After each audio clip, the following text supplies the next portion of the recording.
In 2019-20, there were an oddly high amount of NBA records that stood for half a century plus, but got broken. Here's how each player's dominant abilities led to that, and the top 10 rarest NBA records that got snapped this past season. Like this video and subscribe to the channel, hit the bell to get notifications anytime I make a video, and follow your boy on Instagram and Twitter at DFlowHoops. Let's get into it. The 10th best record broken this season, and the first of two records featuring Giannis, came from the Greek Freaks team, the Bucks. Milwaukee surpassed the 2016-17 Warriors to become the fastest team in NBA history to clinch a playoff spot. Cream City's group of elite three-point shooters around Giannis, headlined by the MVP's co-star Chris "Cash Money" Middleton and 2020's league leader in three-point percentage George Hill, the Bucks dominated the Eastern Conference in the regular season. Regardless of their second-round exit in the playoffs, an impressive record snap from Milwaukee. Actually, it's pronounced Milwaukee, which is Algonquin for the good land. I was not aware of that.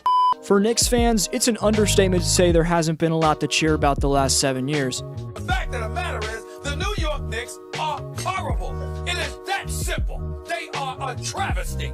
Mitchell Robinson succeeded in changing that this year, though, as he set the NBA record for the highest field goal percentage. In 1973, Wilt Chamberlain made 72.3% of his shots, but Mitchell topped that by posting a 74% clip in 2020, the most efficient campaign in league history, likely making Stephen A. Smith react like this.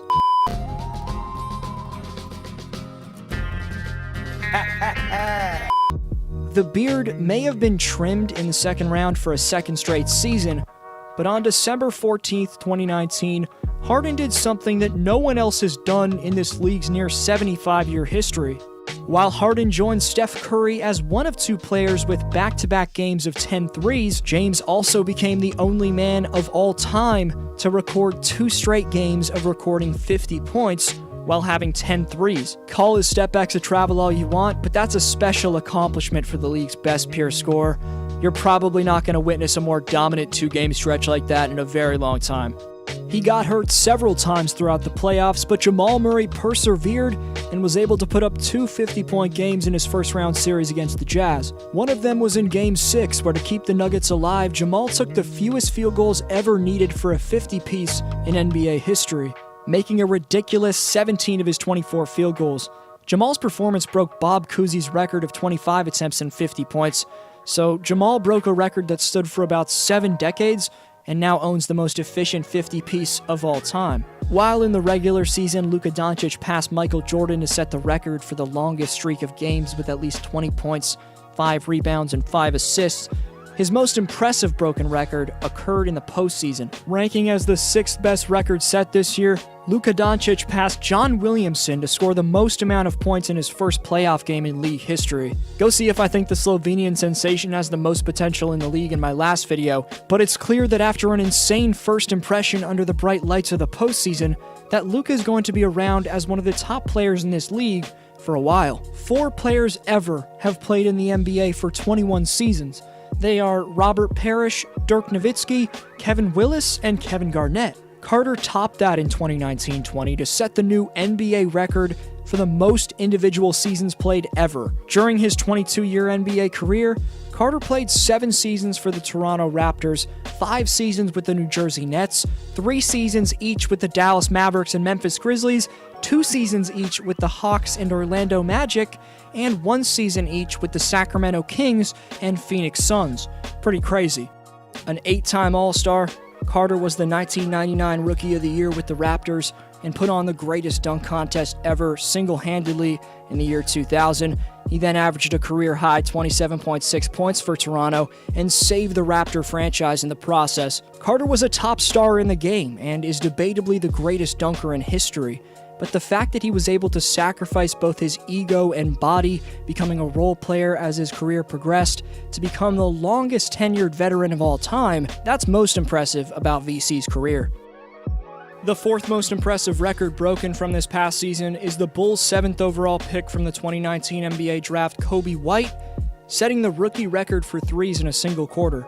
White dropped 7 fourth-quarter triples in a game against the Knicks last November. Then in February, Kobe became the first rookie off the bench in NBA history to record 3 straight 30-point games. Kobe may have only shot 39% from the floor in his first season, but in the last 2 months of the year, White averaged over 20 points per game on over 43% shooting. When a first-year player doesn't hit the proverbial rookie wall and develops as the season progresses, that's a great sign, and I think this man's first campaign got extremely overlooked by the NBA universe. In Kobe, the Bulls finally have some scoring punch at point guard next to Zach LaVine. To come clean, I forgot about this man as an honorable mention for my top 10 players with potential video, but I promise you, there'll be some love on this channel in the near future for Chicago's soon-to-be sophomore. Outside of the top 2, Donovan Mitchell passing Steph Curry to make the most threes of all time in a playoff series with 33 is the rarest all-time record shattered in this video. The Spider also recorded the 3rd highest scoring performance in NBA playoff history with 57, but him breaking Steph Curry's record is shocking. Donovan's IQ was at a different level in Utah's battle with Denver, and he was able to carry a Jazz team with 7 rotation players, missing their 3rd scorer in Bojan Bogdanovic, all the way to a Game 7 against the team that made the West Finals in the Denver Nuggets. Maybe Steph will take back this record in 2021's playoffs, but for the moment, let's respect D-Mitch etching his name in the history books. You wouldn't expect a man that's known for his slashing to break this type of record, so again, some shocking stuff from Utah's superstar. Picking between the top 2 on this list was an extremely difficult task, but at number 2, I have LeBron James setting the NBA record for playoff wins. The chosen one surpassed Kareem Abdul-Jabbar, Robert Horry, Tim Duncan, plus Derek Fisher on the path to his 4th championship, and even though he may not be happy about getting the proper rest time this offseason, King James will have a chance to take a massive lead and make his playoff win record untouchable in the next few years. Because as long as he has Anthony Davis next to him, and of course the bald mamba / GOAT Alex Caruso, the Lakers will be contenders until LeBron retires. In the prime of their careers, not even Michael Jordan, LeBron James, or Stephen Curry could break the record for single-season player efficiency rating of 31.82, but Giannis Antetokounmpo's 2019-20 campaign will go down as the most efficient regular season in NBA history. Player efficiency rating, or PER, was developed by former ESPN columnist John Hollinger, and the formula, quote-unquote, sums up all of a player's positive accomplishments, subtracts the negative accomplishments, and returns a per-minute rating of a player's performance. Pretty confusing, right? And it's by no means a perfect metric. Just like every other statistic in its existence, PER certainly has its flaws and should be viewed with an added element of scrutiny. That's certainly been the evolution of how PER is viewed in NBA analysis today. Yet it still does hold some real value, most notably when it's providing a yardstick to compare players from different generations. But ladies and gentlemen, Antetokounmpo broke a 58-year-old record held by Wilt Chamberlain, who had a 31.82 PER in the 62-63 season. Y'all know how hard it is to break any record Wilt has, right? Giannis did it. He also averaged the fewest minutes from an MVP winner ever, yet posted 29.5 points, 13.6 boards, and 5.6 dimes. That's an MVP, folks, and a well-deserved one at that. Shout out to Kartik Sath, who answers last video's question by saying he'd start a franchise with Jason Tatum. Kartik moves up to number 2 on the Speaks board. A great answer as always from the man. The question for next video shout out is, which broken record are you most impressed with from the 2019-20 season? Get your takes in, because the top 5 at the end of the year on the Speaks board get free NBA merchandise. This was D Flow. Keep watching some of my recent uploads, and I'll see you next video.